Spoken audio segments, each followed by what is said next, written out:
Hello everyone, welcome back to my channel. I am Pooja और आज हम डिस्कस करेंगे मंथली करेंट अफेयर्स का लास्ट पार्ट। और आज के वीडियो में हमें डिस्कशन करना है बैंकिंग न्यूज़ जो भी इस पूरे मंथ में मार्च मंथ में न्यूज़ में थी, और इसके अलावा साइंस, टेक एंड डिफेंस और जो भी मिलिट्री एक्सरसाइज यहाँ पर हुई हैं। तो काफ़ी इंपॉर्टेंट और इन्फॉर्मेटिव वीडियो रहने वाला है आपके अपकमिंग एग्जाम के लिए, और इन सभी एग्जाम्स के लिए ये वीडियो यूजफुल रहेगा। क्लियर? तो स्टार्ट करते हैं। इसके पहले जो मंथली कंपाइलेशन हमने किए हैं, जैसे कि अपॉइंटमेंट्स पे, स्पोर्ट्स पे, national news, GI tag, state news, अगर आपने वो वीडियोस नहीं देखे हैं तो प्लेलिस्ट में अवेलेबल हैं, आप उन्हें जाकर देख सकते हैं। तो आज के वीडियो का पहला टॉपिक रहेगा हमारी मिलिट्री एक्सरसाइज। इस पर्टिकुलर वीक में जो भी, इस पर्टिकुलर मंथ में एक्चुअली जो भी इंपॉर्टेंट मिलिट्री एक्सरसाइज हुई हैं उनको हम यहाँ पर देखेंगे। सो पहली एक्सरसाइज पे डिस्कशन करेंगे, विच इज एक्सरसाइज समुद्र लक्ष्मण। एक्सरसाइज समुद्र लक्ष्मण एक नेवल एक्सरसाइज है और ये इंडियन नेवी और मलेशियन नेवी के बीच में होती है। इसका थर्ड एडिशन रिसेंटली कंक्लूड हुआ है, कहाँ पर? विशाखापत्तनम में। ठीक है। अब मलेशिया और इंडिया के बीच में ना एक और एक्सरसाइज होती है जो कि मिलिट्री एक्सरसाइज है, नाम है हरिमाऊ शक्ति। सो हमने दो इंपॉर्टेंट एक्सरसाइज देखी, विच इज हरिमाऊ शक्ति एंड समुद्र लक्ष्मणा, और ये दोनों एक्सरसाइज इंडिया एंड मलेशिया के बीच में मिलेंगी। नेक्स्ट बात करेंगे एक्सरसाइज टाइगर ट्रम्प के बारे में। एक्सरसाइज टाइगर ट्रम्प इंडिया और यूएसए के बीच में होने वाली ज्वाइंट मिलिट्री एक्सरसाइज है, और ये ह्यूमैनिटेरियन असिस्टेंट के लिए आपको देखने को मिलेगी। मतलब जो कई बार रेस्क्यू करना पड़ता है या फिर कहीं अकाल पड़ गया है, फ्लड आ गई है, वहां से लोगों को रेस्क्यू करना है, तो humanitarian assistant exercise and disaster relief exercise है ये। ठीक है। अब बात करते हैं ये एक्सरसाइज कहाँ पर हुई। तो ये एक्सरसाइज आपको ईस्टर्न सी बोर्ड में देखने को मिलेगी। पहला एडिशन एक्सरसाइज का 2019 में हुआ था, फिर सेकेंड एडिशन 2022 में हुआ था। मतलब आपका ये थर्ड नंबर का एडिशन देखने को मिलेगा। अब कुछ और एक्सरसाइज है जो इंडिया और यूएसए के बीच में होती है, जैसे कि युद्ध अभ्यास, मालाबार एक्सरसाइज, कॉप इंडिया, वज्र प्रहार एंड रेड फ्लैग एक्सरसाइज। तो ये एडिशनल इंफॉर्मेशन है जो इंपॉर्टेंट है आपके एग्जाम के लिए। नेक्स्ट है जॉइंट मिलिट्री एक्सरसाइज लैमितिए। तो लैमितिए एक्सरसाइज इंडिया और सेशल्स के बीच में होती है। अगर आप इंडियन ओशियन जाएंगे, इंडियन ओशियन में आपको एक आइलैंड दिखेगा विच इज सेशल्स, जिसकी कैपिटल है विक्टोरिया। तो यहाँ पर सेशल्स डिफेंस फोर्स और इंडियन आर्मी के बीच में एक्सरसाइज लैमितिए देखी गई। लेमितिए का ये 10th नंबर का एडिशन था, जिसका मतलब होता है फ्रेंडशिप। सिंस 2001 से आपको ये एक्सरसाइज देखने को मिलेगी, और इस एक्सरसाइज में पार्टिसिपेट किसने किया था? तो हमारी जो इंडियन गोरखा राइफल रेजिमेंट है उसने इस एक्सरसाइज में पार्टिसिपेट किया था। नेक्स्ट है मैरीटाइम सिक्योरिटी बेल्ट। अब ये जो एक्सरसाइज है ना, आपको गल्फ ऑफ ओमान में देखने को मिलेगी, और यहाँ ये देखिए आप, गल्फ ऑफ ओमान आपको देखने को मिलेगा। यहाँ पर 3 कंट्री की नेवल फोर्सेस ने पार्टिसिपेट किया था। कौन कौन? China, Iran and Russia. इनके बीच में ये मैरीटाइम सिक्योरिटी बेल्ट एक्सरसाइज हुई है near the gulf of Oman.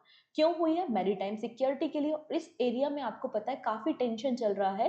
होती जो रिबल्स है उनका लगातार अटैक होता रहता है, कार्गो जो शिपमेंट होती हैं उन पे वो हमला कर देते हैं, और एंटी पायरेसी को रोकने के लिए भी ये एक्सरसाइज की गई है। ठीक। नेक्स्ट है, this is important exercise IMT, मतलब India, Mozambique and Tanzania trilateral exercise 2024। 21st of March two 29th of March ये एक्सरसाइज डन हुई है। कहाँ पर हुई? तो जंजीबार। जंजीबार जो कि तंजानिया में आपको एक पोर्ट देखने को मिलेगा, जंजीबार। और मोजाम्बिक का पोर्ट है, नाम है मैपिटो। इन दोनों पोर्ट्स में ये एक्सरसाइज हुई है। इसमें इंडिया की तरफ से INS तीर और INS सुजाता ने पार्टिसिपेट किया है। ये भी मैरीटाइम सिक्योरिटी इंडियन ओशियन में एक्सरसाइज आपको देखने को मिलेगी। तो 3 कंट्री के बीच में हुई है, इंडिया, मोजाम्बिक एंड तंजानिया। तीनों के नाम आपको याद रखने हैं। नेक्स्ट है सी डिफेंडर 2024। ये भी आपकी एक ज्वाइंट एक्सरसाइज है, इंडियन कोस्टल गार्ड और यूएसए कोस्टल गार्ड के बीच में होती है। कहाँ पर हुई? Port Blair, Andaman and Nicobar island में आपको 2 डे की एक्सरसाइज देखने को मिलेगी। और अगेन ये मैरीटाइम पायरेसी को रोकने के लिए बेसिकली एक्सरसाइज की गई, सी डिफेंडर 2024। नेक्स्ट है भारत शक्ति वॉर गेम। ये आपकी जो ट्राई सर्विस है, हमारे देश की जो तीनों फोर्सेज हैं, आपकी air force, naval force and army, तीनों के बीच में ये बिगेस्ट एक्सरसाइज कंडक्ट हुई थी, भारत शक्ति। भारत शक्ति एक्सरसाइज कहाँ पर हुई? एशिया की largest field fighting range Jaisalmer, Rajasthan में आपको ये एक्सरसाइज देखने को मिलेगी। और शुरुआत होती है पोखरन से, जिसको अटेंड करते हैं prime minister Narendra Modi. Basically Bharat शक्ति एक्सरसाइज में हमारी जो इंडिजीनियस टेक्नोलॉजी है, मतलब जो मेड इन इंडिया वेपन्स है, उनकी टेस्टिंग की गई, उनको दिखाया गया। केवल और केवल मेड इन इंडिया जो प्रोडक्ट है। अब यहाँ पे बताया गया कि 100% हमारी जो आर्मी है वो इंडिजीनियस हो चुकी है, मतलब हमारी आर्मी जितने भी प्रोडक्ट यूज करती है वो सारे मेड इन इंडिया है। ठीक है, अब इसके अलावा आप यहाँ पर देखेंगे इंडियन नेवी और एयरफोर्स को भी हमें इसी डायरेक्शन में काम करना है। डन। नेक्स्ट, ये हमारा पहला सेगमेंट था जो भी मिलिट्री एक्सरसाइज इस पर्टिकुलर वीक में हुई। अब हम बात करते हैं साइंस एंड टेक्नोलॉजी की फील्ड में। अब यहाँ पर छोटी सी इन्फॉर्मेशन दे देती हूँ मैं अबाउट द पीडीएफ। तो पीडीएफ के लिए आप टेलीग्राम ज्वाइन कर सकते हैं एंड टेलीग्राम की लिंक डिस्क्रिप्शन में भी अवेलेबल, या सिंपली आप सर्च कर लीजिएगा। ठीक है, इसके अलावा डेली 8 AM पर हमारे करंट अफेयर्स होते हैं सभी कॉम्पिटिटिव एग्जाम के लिए, तो आप इससे भी ज्वाइन कर सकते हैं। पहली बार चैनल पे आ रहे हो तो चैनल को सब्सक्राइब कर लेना जिससे अपकमिंग क्लासेस की नोटिफिकेशन मिल सके। और ऑब्वियस सी बात है, शेयर कर दीजिए अपने अलग अलग फ्रेंड्स के साथ, अलग अलग ग्रुप्स में, जिससे हमारी रीच भी बढ़े, हमारा चैनल भी ग्रोथ हो और मैं आपके लिए ऐसे नए नए वीडियोस लेकर आ सकूं। अब बात करेंगे साइंस एंड टेक्नोलॉजी। तो सर्बानंद सोनोवाल जो कि union minister of port shipping and waterways को संभालते हैं, इन्होंने first made in India ASTDS टग को लॉन्च किया है जिसका नाम है ओशियन ग्रेस। ठीक है, ये पहला made in India approved standard tug design and specification tug है जो कि शिप्स को खींचने का काम करता है, पुल का करने का काम करता है, और इसकी जो कैपेसिटी है वो 60 टन बोलार्ड पुल टग आपको ओशियन ग्रेस देखने को मिलेगा।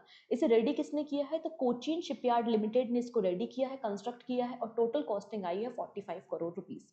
Done. This is important project, हमारे लिए इम्पॉर्टेंट है जीनोम इंडिया प्रोजेक्ट। तो जीनोम इंडिया प्रोजेक्ट में हमने 10,000 लोगों की जीनोम सिक्वेंसिंग करके उनका डेटाबेस रेडी कर लिया है।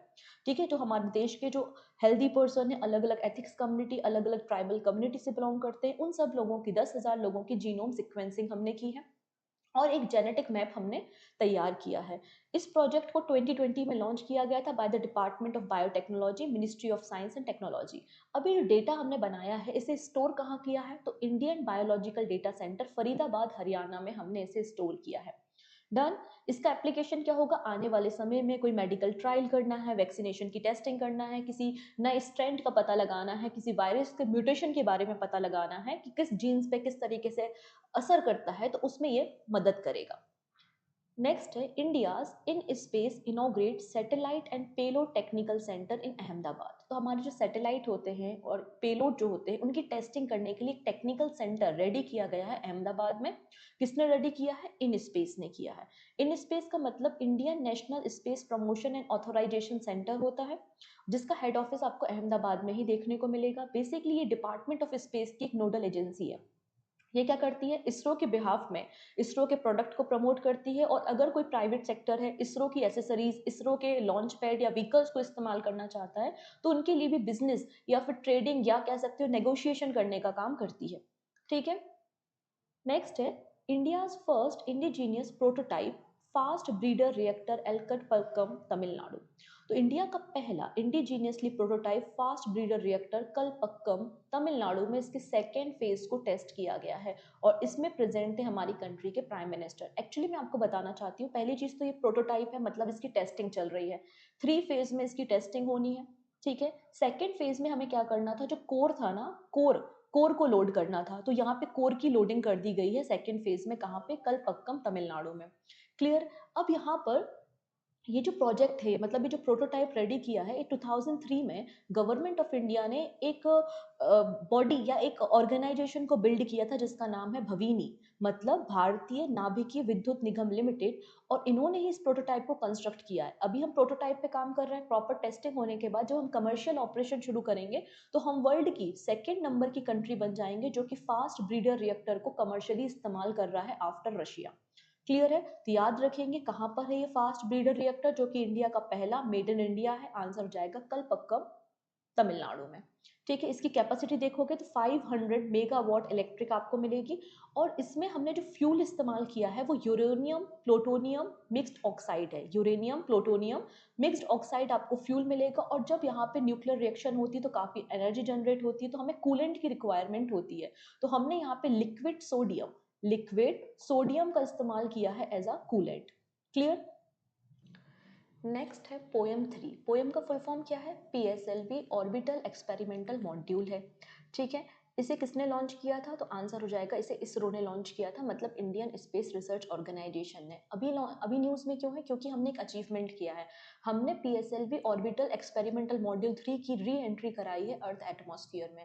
एक्चुअली होता क्या है, जब हम अपने रॉकेट से सैटेलाइट को लॉन्च करते हैं तो सैटेलाइट को तो ऑर्बिट में छोड़ देते हैं, लेकिन ये जो पेलोड है या जो आपका ये जो कह सकते हैं कि आपका लॉन्चिंग व्हीकल है, ये स्पेस में ही डेब्री बन जाता है और घूमता रहता है। तो हम इसी स्पेस डेब्री को कम करना चाहते हैं, जबकि इसरो का तो प्लान ही है कि हमें स्पेस डेब्रीज जो स्पेस में कचरा है उसको 2030 तक रिड्यूस करना है। तो उसी के डायरेक्शन में किया गया एक काम है जिसमें हमने पोयम 3 की री एंट्री कराई है अर्थ के एटमॉस्फेयर में। हमने इस मिशन को पीएसएलवी C58 की मदद से लॉन्च किया था, ठीक है, 1 जनवरी 2024 को। Done. Next, ISRO will conduct start 2024 during April and May. तो स्टार्ट का फुल फॉर्म क्या है? तो पहली बात तो स्टार्ट प्रोग्राम इसरो का है और इसका मतलब है space science and technology awareness training programme. इसे अप्रैल एंड मई के मंथ में किया जाएगा बाय द इसरो। इसकी जो बेनिफिशियरी है या इसके जो टारगेट ऑडियंस होगी वो कौन होगी? पोस्ट ग्रेजुएट स्टूडेंट होंगे या फिर अंडर ग्रेजुएट स्टूडेंट जो कि फाइनल ईयर में है और साइंस एंड टेक्नोलॉजी की फील्ड में स्टडी कर रहे हैं। तो इस प्रोग्राम में बेसिकली यहाँ इन एप्लीकेंट्स को बोला जाता है कि आप पोर्टल में आइए और रजिस्ट्रेशन कीजिए। इसके लिए जिज्ञासा पोर्टल अवेलेबल है, वहाँ पर स्टूडेंट अटेंड करते हैं, यहाँ पे रजिस्ट्रेशन करते हैं। रजिस्ट्रेशन के बाद इनकी लाइव क्लासेस होती हैं या लाइव सेमिनार कंडक्ट किए जाते हैं, ई क्लासेस कंडक्ट की जाती हैं, जिससे इंगेजमेंट स्पेस साइंस टेक्नोलॉजी में बढ़ाया जा सके। थीम क्या है? Exploration of the solar system यहाँ पर थीम है। इसरो का फॉर्मेशन 1969 में हुआ था और हेडक्वार्टर आपको बेंगलुरु में दिख जाएगा और फाउंडर है Vikram Sarabhai. This is very important news. मुझे लगता है ये न्यूज़ किसी न किसी सेट में डेफिनेटली मिलने वाली है। यहाँ पर हमें साउथ अमेरिका की एक कंट्री दिख रही है विच इज गुयाना, और यहाँ पर गुयाना ने डील की है कि इंडिया के जो made in India Dornier aircraft हैं, 2 एयरक्राफ्ट को ये परचेज करेगा और इन परचेज करने के लिए $23.27 मिलियन का लोन लेगा। और लोन किससे लेगा? एग्जिम बैंक से लेगा। लोन किससे लेगा? एग्जिम बैंक, मतलब export import bank of India से लोन लिया जाएगा। ये पहली ऐसा डिफेंस लोन है जो कोई कैरेबियन कंट्री एग्जिम बैंक से ले रही है, ठीक है। आप यहाँ पे इसे देख सकते हैं, जिसकी कैपिटल क्या है? जॉर्ज टाउन आपको कैपिटल देखने को मिल जाएगी। नेक्स्ट है drone manufacturer Garuda Aerospace launch a border patrol surveillance drone Trishul. तो गरुण ने लॉन्च किया है त्रिशूल को। गरुण ने लॉन्च किसको किया है? त्रिशूल को। त्रिशूल क्या है? एक ड्रोन है जो कि बॉर्डर एरिया में पेट्रोलिंग करने का काम, सर्वेलांस करने का काम करेगा, जिसमें आपको कैमरास देखने को मिलेंगे, रेडार देखने को मिलेगा। तो बॉर्डर एरिया में कोई भी एक्टिविटी हो रही है इलीगल तो उसको सारा डिटेक्ट कर पाएगा ये, ठीक है। तो इसको लॉन्च किया गया है त्रिशूल को गरुण ने। गरुण एक प्राइवेट लिमिटेड कंपनी है जो कि एक ड्रोन स्टार्टअप कंपनी है। 2015 में इसका फॉर्मेशन हुआ था। क्लियर। इसके फाउंडर कौन है? तो आप देखेंगे अग्निश्वर जयप्रकाश जो कि एक गोल्ड मेडलिस्ट है स्विमिंग में, वो इसके फाउंडर हैं। इसमें इन्वेस्टमेंट किया हुआ है एमएस धोनी ने और एमएस धोनी इसके ब्रांड एम्बेसडर भी आपको देखने को मिल जाएंगे। नेक्स्ट है India's army new tech unit STAG. Indian Army ने साइंस एंड टेक्नोलॉजी में नया इनोवेशन करने, रिसर्च करने, 5G, AI, quantum technology, machine learning, इन सभी सेक्टर में रिसर्च और लर्निंग करने के लिए एक सेपरेट यूनिट बनाई है। उस सेपरेट यूनिट का नाम क्या है? स्टैग है, ठीक है। स्टैग का फुल फॉर्म क्या है? Signal technology evolution and adoption group. ये फुल फॉर्म एग्जाम में पूछा जा सकता है कि स्टैग क्या है। तो signal technology evolution and adoption group है। इंडियन आर्मी ने इस सेपरेट यूनिट को डिजाइन किया है। नेक्स्ट बात करेंगे India first battery storage giga factory. अब यहाँ पे देखिएगा, दिन के समय क्या होता है, जब सन अवेलेबल होता है तो हम अपने ग्रिड के जरिए रिन्यूएबल एनर्जी को प्रोड्यूस करते हैं, ठीक है। रिन्यूएबल एनर्जी आपने दिन के समय तो यूज कर ली, लेकिन अब जब रात हो गई, सन चला गया, या फिर इवनिंग के समय जब बहुत ज्यादा हाई डिमांड है और हमें रिन्यूएबल एनर्जी की जरूरत है, तो क्यों ना हमारे पास एक स्टोरेज बैटरी हो। तो ये रिन्यूएबल एनर्जी को स्टोर करने के लिए गीगा फैक्ट्री ओपन की जा रही है। कहाँ पे? आपके जम्मू एंड कश्मीर रीजन में। और कौन इसमें इन्वेस्ट कर रहा है? गुड इनफ एनर्जी ने अनाउंस किया है कि हम अपने ऑपरेशन को स्टार्ट कर देंगे अक्टूबर 2024 में, और ये इंडिया की पहली battery energy storage giga factory होगी। इससे हम अपने जो टारगेट है 2070 तक नेट कार्बन एमिशन को जीरो करना है, उस डायरेक्शन में काम कर पाएंगे, क्योंकि ये जो गीगा फैक्ट्री होगी ना, ये 5 million tonne carbon dioxide emission every year reduce करने का काम करेगी। तो गुड इनफ ने रिसेंटली 1.5 बिलियन रुपीज इन्वेस्टमेंट किए हैं जिससे 7 gigawatt per hour factory facility तैयार की जाएगी और बाद में ये फर्दर इन्वेस्टमेंट करके 20 गीगावाट आवर फैसिलिटी को रेडी करेंगे। डन। अच्छा, हमारा एक टारगेट भी है, वो भी हम देख ही लेते हैं कि 2030 तक हमें 500 गीगावाट रिन्यूएबल एनर्जी प्रोड्यूस करनी है। ये इंडिया का टारगेट है। नेक्स्ट है asteroid named after the professor Jayant Murthy of the Bengaluru. देखेंगे ये प्रोफेसर आपको दिख रहा है, जयंत मूर्ति इनका नाम है और ये इंडियन इंस्टीट्यूट ऑफ एस्ट्रोफिजिक्स के प्रोफेसर थे, अब रिटायर हो चुके हैं और एक्टिंग डायरेक्टर भी रहे हैं इंडियन इंस्टीट्यूट ऑफ एस्ट्रोफिजिक्स के। रिसेंटली इनके नाम पर इंटरनेशनल एस्ट्रोनॉमिकल यूनियन ने इनके नाम पर एक एस्ट्रॉइड का नाम रखा है। पहली बार नहीं हो रहा है, अक्सर ऐसा होता रहता है। और पहले आप देखेंगे, पहले यहाँ पे म्यूजिशियन रहे हैं, इंडियन म्यूजिशियन जिनके नाम पर एस्ट्रॉइड का नाम रखा है, वो है पंडित जसराज, तो इनका नाम आपको नहीं भूलना है।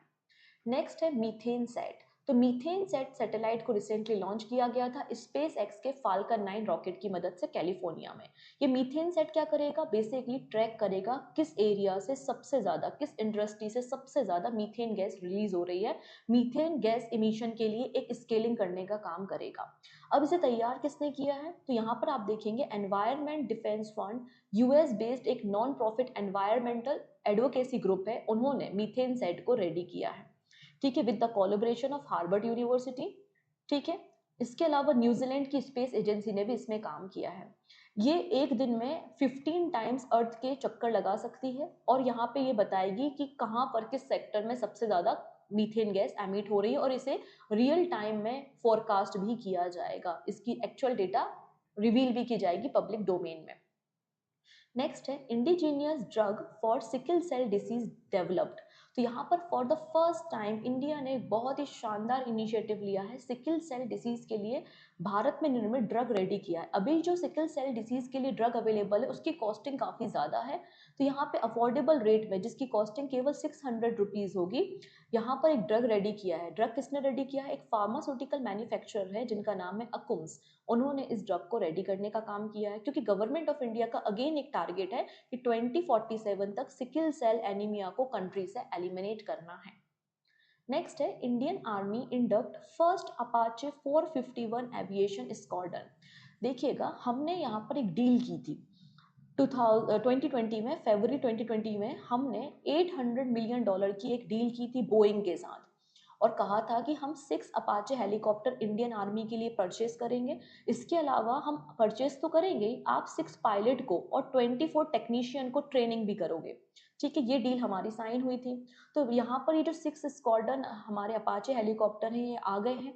अब हम इसका एक स्क्वाड्रन रेडी कर रहे हैं, मतलब एक यूनिट बना रहे हैं और जिसको डिप्लॉय किया जाएगा इंडिया पाकिस्तान की बॉर्डर में, मतलब जोधपुर पे। ठीक है। नेक्स्ट है मिशन दिव्य अस्त्र। रिसेंटली अग्नि 5 मिसाइल की टेस्टिंग की गई है जिसमें हमने MIRV टेक्नोलॉजी का इस्तेमाल किया हुआ है। अब ये MIRV टेक्नोलॉजी क्या होती है, तो इसमें बेसिकली हमारा जो अग्नि 5 मिसाइल है वो एक ही समय में मल्टीपल वॉरहेड या न्यूक्लियर वॉरहेड को डिप्लॉय कर सकता है या लॉन्च कर सकता है, वो भी लॉन्ग रेंज में। जिससे क्या होगा, जैसे कि जो S-400 जैसे डिफेंस सिस्टम है वो कंफ्यूज हो जाएंगे, क्योंकि वो इतनी सारी मिसाइल को एक साथ डिटेक्ट नहीं कर पाएंगे, इंटरसेप्ट नहीं कर पाएंगे। इसके अलावा हम एक ही समय में मल्टीपल असेट्स को या मल्टीपल टारगेट्स को हिट करने में कैपेबल है। ये जो अग्नि 5 मिसाइल है इसको DRDO ने रेडी किया है और इसकी रेंज आपको 500 किलोमीटर की देखने को मिलेगी, मतलब ये इंटर कॉन्टिनेंटल बैलिस्टिक मिसाइल मिलेगी। क्लियर। अब ये न्यूक्लियर वॉरहेड को कैरी करेगी। इसके अलावा खास बात यह है कि ये सरफेस टू सरफेस मिसाइल है और इसकी स्पीड साउंड की स्पीड से 25 टाइम्स ज़्यादा आपको देखने को मिल जाएगी। ठीक है।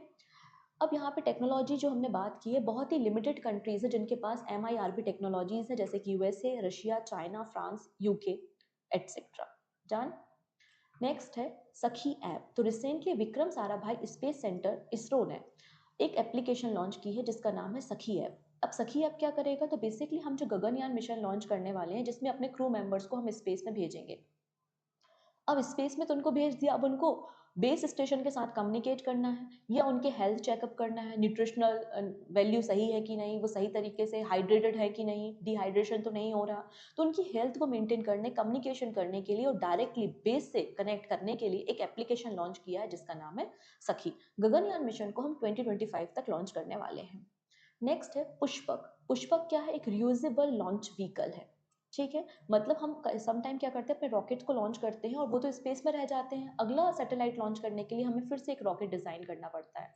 तो ऐसा बार बार ना हो, इसलिए हमने रियूजेबल लॉन्चिंग व्हीकल तैयार किया है जिसका नाम है पुष्पक, और इसको recently Indian Space Research Organisation ने टेस्टिंग की है। कहाँ से टेस्टिंग हुई है? तो aeronautical test range Chitradurga district in Karnataka से इसकी टेस्टिंग की गई है और इसका नाम रखा गया है पुष्पक।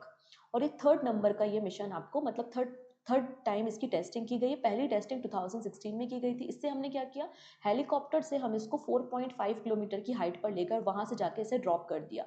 फिर इसने अपने जो लैंडिंग साइट है उसको आइडेंटिफाई किया और वहां पे प्रॉपरली लैंड किया। क्लियर। खास बात यह है कि पुष्पक में लैंडिंग करते समय हम इसको थ्रस्ट भी दे सकते हैं, मतलब हम अपने हिसाब से इसकी लैंडिंग साइट को भी आइडेंटिफाई करने में कैपेबल है। क्लियर। तो दो इंपॉर्टेंट सेगमेंट हमने डिस्कस कर लिए। आइए अब हम बात करते हैं लास्ट सेगमेंट पे, विच इज बैंकिंग न्यूज। तो फर्स्ट नंबर पे है, axis bank introduce digital opening of $US fixed deposit eight Gujarat gift city. For the first time axis bank ने अपना एक एप्लीकेशन लॉन्च किया है जिसका नाम है ओपन बाय एक्सिस बैंक। इसमें क्या होगा, जो एनआरआई कस्टमर है, जो फॉरेन कस्टमर है, वो एफडी मतलब फिक्स डिपॉजिट करा सकते हैं, वो भी डॉलर्स में। कहाँ पर? IFSC banking unit gift city Gujarat में। डन। नेक्स्ट है, Kotak Mahindra bank acquire Sonata finance. तो सोनाटा फाइनेंस के 100% स्टेक्स को परचेज कर लिया है कोटक महिंद्रा ने, जिसकी टोटल कॉस्टिंग 537 करोड़ रुपए आपको देखने को मिलेगी। मतलब अब सोनाटा फाइनेंस पूरी तरीके से 100% ओनरशिप में किसका है? कोटक महिंद्रा बैंक के है। नेक्स्ट है अंबानी और अडानी, पहली बार इन्होंने इस तरीके की थर्मल पावर डील की है, ठीक है। तो ये इंपॉर्टेंट न्यूज बन सकती है। Ambani and Adani join forces, Reliance buy stake in Adani Power Project। तो रिसेंटली रिलायंस इंडस्ट्री ने 26% स्टेक को एक्वायर किया है अडानी कंपनी के इन मध्य प्रदेश। मध्य प्रदेश में अडानी ग्रुप का एक थर्मल पावर प्रोजेक्ट रन होता है जिसका नाम है महान एनर्जी लिमिटेड, और जो कि 2800 मेगावाट कैपेसिटी इलेक्ट्रिसिटी को प्रोड्यूस करता है, और इसके 26% स्टेक को एक्वायर किया है जिसकी total costing 5 crore rupees equity आपको देखने को मिलेगी। नेक्स्ट है NHPC। NHPC क्या है? इंडिया की largest hydro power utility company है जिसका नाम है national hydro electric power corporation. Formation 1975 में हुआ था एंड फरीदाबाद हरियाणा में इसका हेडक्वार्टर आपको देखने को मिल जाएगा। तो अब NHPC को अपना 300 मेगावाट का एक सोलर प्लांट लगाना है बीकानेर राजस्थान में। इसके लिए फंडिंग या लोन की जरूरत है। तो जापान ने हमें रिन्यूएबल प्रोजेक्ट के लिए लोन दिया है, और ये लोन कितना है? 20 बिलियन एन, जापानीज एन में हमको ये लोन प्रोवाइड किया गया है। डन। नेक्स्ट है, आरबीआई ने recently Innoviti payment and Concerto software को as a payment aggregator licence दे दिया है। पेमेंट एग्रीगेटर की मदद से हम debit card, credit card, UPI अलग अलग मोड से पेमेंट करने में कैपेबल होते हैं। नेक्स्ट है पॉलिसी बाजार। तो पॉलिसी बाजार ने कहा है कि हम अपनी होली ओन, मतलब जो पूरी तरीके से हमारे अंडर काम करेगी, हम अपनी एक सब्सिडरी ओपन करना चाहते हैं जिसका नाम है पीबी पे प्राइवेट लिमिटेड। ये सब्सिडरी हम ओपन करना चाहते हैं जिसके लिए हमने डिसाइड किया है कि हम 27 crore rupees paid up capital invest करेंगे और हम इसे as a payment aggregator use करेंगे। तो पॉलिसी बाजार का पेमेंट एग्रीगेटर किसे बनाया जाएगा? पीबी पे प्राइवेट लिमिटेड को बनाया जाएगा। नेक्स्ट है बीमा सुगम। तो ये इरडई का इनिशिएटिव है, मतलब insurance regulatory and development authority of India, जिसको हम इरडई के नाम से जानते हैं। उन्होंने यहाँ पे अप्रूवल दे दिया है टू सेट अप बीमा सुगम। तो बीमा सुगम एक ऑनलाइन इंश्योरेंस मार्केट प्लेस होगा। इस मार्केट प्लेस में जितने भी इंश्योरेंस कंपनीज है वो अपने प्रोडक्ट को ऑफर कर सकती है और कस्टमर अपनी जरूरत के हिसाब से इन प्रोडक्ट को परचेज कर सकते हैं। यहाँ पर एक्चुअली इरडई का एक टारगेट है कि 2047 तक हर एक व्यक्ति के पास इंश्योरेंस पॉलिसीज अवेलेबल हो। इसी डायरेक्शन में बीमा सुगम को लॉन्च किया है, ठीक है। नेक्स्ट है फेडरल बैंक। फेडरल बैंक ने फ्लैश पे को लॉन्च किया है in the partnership with NPCI for the contact lens payment. तो यहाँ पे फेडरल बैंक ने एक इनिशिएटिव लॉन्च किया है जिसका नाम है फ्लैश पे। तो फ्लैश पे की मदद से हम कॉन्टेक्टलेस पेमेंट कर सकते हैं। कहाँ पर? आपके मेट्रो स्टेशन पे हम पेमेंट कर सकते हैं। हम जब कहीं से दुकान से सामान परचेस करते हैं जो उनका पीओएस, मतलब जो पॉइंट ऑफ सेल टर्मिनल होता है, वहां पे हम पेमेंट कर सकते हैं। और 5,000 रुपए तक की पेमेंट करने के लिए आपको किसी भी पिन की जरूरत नहीं होगी। इसलिए इसे बोला गया है कि ये कॉन्टेक्टलेस पेमेंट है। अगर आपको 5,000 रुपीज से ज्यादा पेमेंट करना है तो आपको पिन की रिक्वायरमेंट होगी। क्लियर। इसके अलावा एक दिन में जो ट्रांजेक्शन है उसकी लिमिट 1 लाख रुपीज आपको देखने को मिल जाएगी। सिंपली टैप करने से आप पेमेंट कर सकते हैं। नेक्स्ट है this is important news. Actually Modi government ने 6,212 करोड़ रुपीस अलॉट किए हैं for the strengthening regional rural banks. तो आरआरबी को मजबूत करने के लिए, उनको फाइनेंशियल एक सपोर्ट प्रोवाइड करने के लिए, जिससे आरआरबीज अपना असेट रेशियो, अपना capital to risk asset ratio को 9% मेंटेन कर सके। तो कैपिटल टू असेट रेशियो को 9% मेंटेन करने के लिए मोदी गवर्नमेंट ने 6,000 करोड़ रुपीस आरआरबीज को दिए हैं। आरआरबीज की अगर बात करते हैं तो ये इंडियन गवर्नमेंट ओन होते हैं।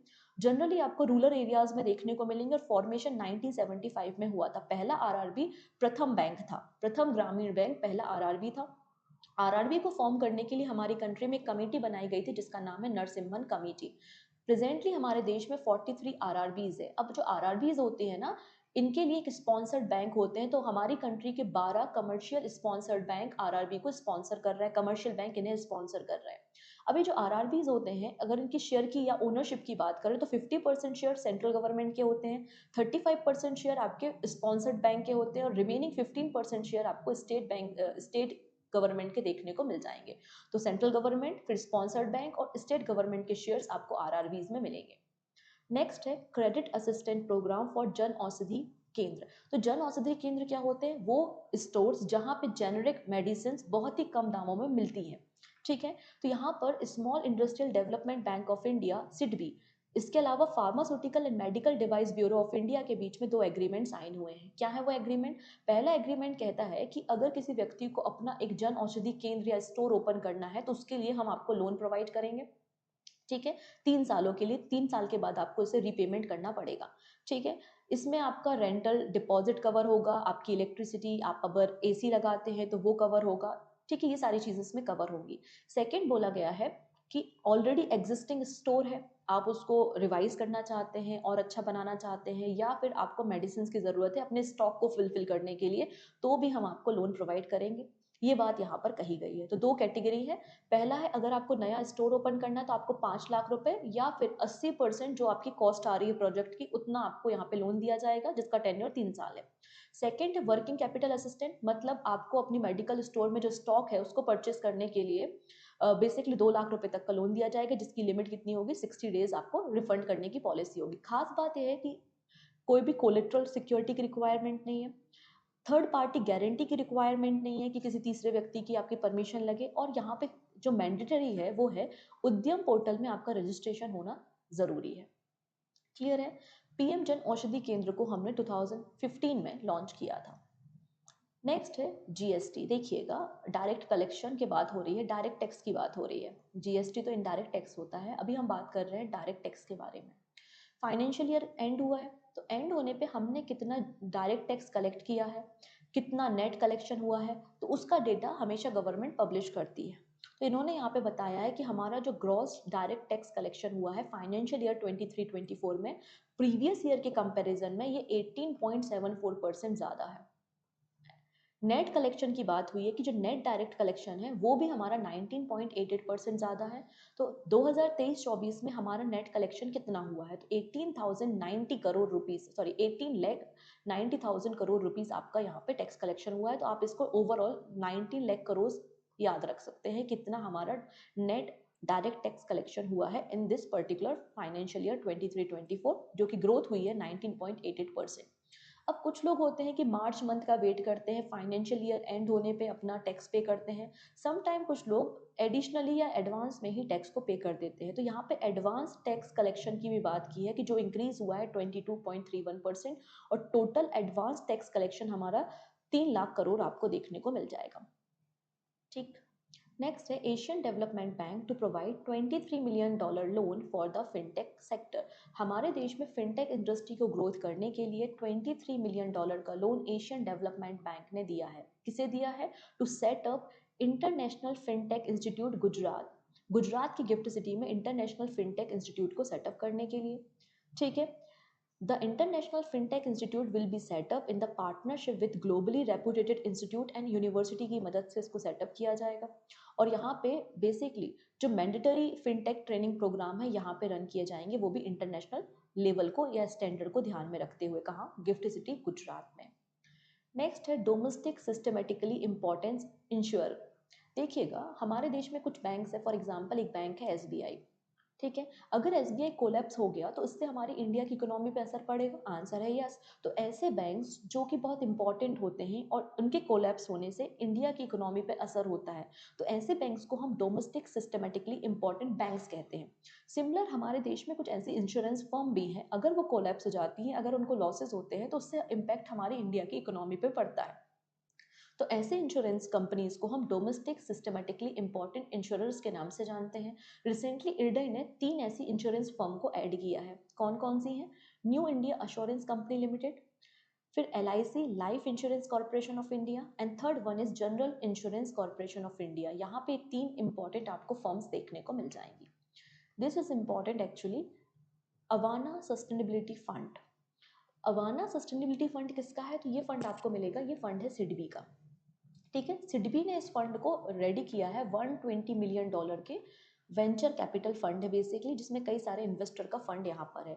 इस फंड का इस्तेमाल जो हमारे क्लाइमेट रिलेटेड या एनवायरनमेंट रिलेटेड इंफ्रास्ट्रक्चर प्रोजेक्ट है उनको फाइनेंसिंग करने के लिए किया जाता है। तो रिसेंटली यहाँ पर एक और फंड है जिसका नाम है ग्रीन क्लाइमेट फंड। तो ग्रीन क्लाइमेट फंड ने इन्वेस्ट किया है $24.5 मिलियन। ठीक है, इतना फंड इन्वेस्ट किया है अवाना सस्टेनेबिलिटी फंड में। ठीक है, अब यहाँ पे जब बात हो रही है ग्रीन क्लाइमेट फंड के बारे में, तो ये पूरे वर्ल्ड का लार्जेस्ट क्लाइमेट फंड है, जिसे सेटअप किया गया था under the framework of United Nation framework convention on the climate change. और इन्होंने ही $24.5 मिलियन इन्वेस्टमेंट किया है अवाना फंड में। नेक्स्ट है cabinet approve 4% DA hike for the central government employ. अब यहाँ पे सेकेंड टाइम, पहले देखिएगा जो हमारे सेंट्रल गवर्नमेंट के एम्प्लॉयज़ थे उनको DA दिया जाता था 42%, फिर हमने 4% इंक्रीज करके इसे 46% कर दिया। रिसेंटली अगेन 4% इंक्रीज करके हमने DA 50% कर दिया है। तो 50% पे हमारा DA पहुँच चुका है, DA हाइक हो चुका है। ये बात यहाँ पे कही है, बस इतनी ही बात यहाँ पे याद रखने वाली है। नेक्स्ट है Reserve Bank of India and Bank of Indonesia sign MOU to promote local currency use.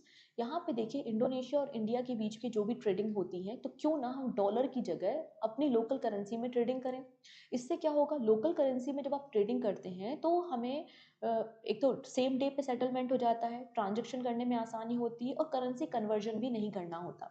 तो कुछ खास बातें यहाँ पे होती है और हमारा ट्रेड भी इससे क्या होगा, बूस्ट होगा। इसलिए रिजर्व बैंक ऑफ इंडिया और बैंक ऑफ इंडोनेशिया ने एक एग्रीमेंट साइन किया है कि हम लोकल करेंसी को प्रमोट करेंगे और ट्रेडिंग को करेंगे। मतलब इंडोनेशियन रुपया और इंडियन रुपये में हम ट्रांजेक्शन को करेंगे। ठीक, अब यहाँ पे एक टर्म न्यूज में था जिसका नाम है जूस चेकिंग, और RBI ने इसके अगेंस्ट एक मैसेज भी सर्कुलेट किया था कि लोगों को अवेयरनेस दिलाने के लिए। तो जूस चेकिंग जो शब्द है वो 2011 में बना, जिसे तैयार किया है ब्राइन क्रेब्स ने बेसिकली इसको तैयार किया है। अभी जूस चेकिंग क्या होती है, तो जनरली जब हम पब्लिक प्रमाइसेस में होते हैं, जैसे कि एयरपोर्ट, हॉस्पिटल या फिर आपके होटल्स में, रेलवे स्टेशन पे, तो हम कई बार चार्जिंग के लिए वहाँ के जो USB केबल्स होते हैं या USB पोर्ट्स होते हैं उनको इस्तेमाल करते हैं चार्जिंग के लिए। और कई बार जो हैकर्स होते हैं इसमें कुछ इस तरीके की सेटिंग्स कर देते हैं, या इसको कह सकते हैं कि डेटा को चोरी करने के लिए इसे इन्फेक्टेड कर देते हैं और हमारे यूजफुल डेटा को स्टील कर लेते हैं, चोरी कर लेते हैं, जिसमें हमारी क्रेडिट कार्ड इन्फॉर्मेशन, हमारी एड्रेस, हमारी फोटोग्राफ्स होती हैं। इसे ही जूस चेकिंग कहा जाता है। क्लियर। नेक्स्ट है Policy Bazaar fintech subsidiary get approval from IRDAI to act as a composite insurance broker. तो यहाँ पर देखिएगा जो पॉलिसी बाजार फिनटेक कंपनी है उसकी एक सब्सिडरी है, नाम है पॉलिसी बाजार इंश्योरेंस ब्रोकर, और इनको इरडई ने, मतलब insurance regulatory and development authority of India ने लाइसेंस दे दिया है as a composite insurance broker. अब देखिएगा एक होते हैं डायरेक्ट ब्रोकर। डायरेक्ट ब्रोकर वो होते हैं जैसे कि जो मुझे डायरेक्टली पॉलिसी बेचेंगे, मतलब मैं एक कस्टमर हूँ, मैं गई और मैंने डायरेक्टली पॉलिसी ले ली, लाइफ इंश्योरेंस ले सकती हूँ, हेल्थ इंश्योरेंस ले सकती हूँ, तो ये डायरेक्ट ब्रोकर कहते हैं। और डायरेक्ट ब्रोकर के लिए आपके पास जो कैपिटल होनी चाहिए वो 75 लाख होनी चाहिए। कंपोजिट क्या होते हैं, आपको डायरेक्ट पॉलिसी तो देंगे, इसके अलावा जो इंश्योरेंस कंपनी होती हैं, इंश्योरेंस फर्म्स होती हैं, उनको भी री इंश्योरेंस करने का काम, उनको भी इंश्योरेंस प्रोवाइड करने का काम कंपोजिट इंश्योरेंस करते हैं, जिसके लिए आपके पास फंड 5 करोड़ रुपीज होना चाहिए। क्लियर। अब इरडई की जब बात हुई है तो इरडई का फॉर्मेशन देखिए, एक स्टैच्यूटरी बॉडी है, इसका formation under the IRDA act 1999 हुआ है। ये बेसिकली इंश्योरेंस सेक्टर को रेगुलेट करने का काम करती है। इसमें आपको 10 मेंबर देखने को मिलेंगे, जिसमें एक चेयरमैन होता है, चेयरमैन के अलावा 5 आपके फुल टाइम मेंबर और 4 आपके पार्ट टाइम मेंबर्स होते हैं जिनको अपॉइंट कौन करता है, गवर्नमेंट ऑफ इंडिया करती है। आई होप आपको ये तीनों सेगमेंट समझ में आए होंगे। आपका पूरा का पूरा मार्च मंथ हमने यहाँ पे कंप्लीट कर दिया। सो मिलते हैं हम नेक्स्ट वीडियो में। जाते जाते लिंक को प्लीज़ शेयर कीजिएगा and thank you so much. Take care and bye bye.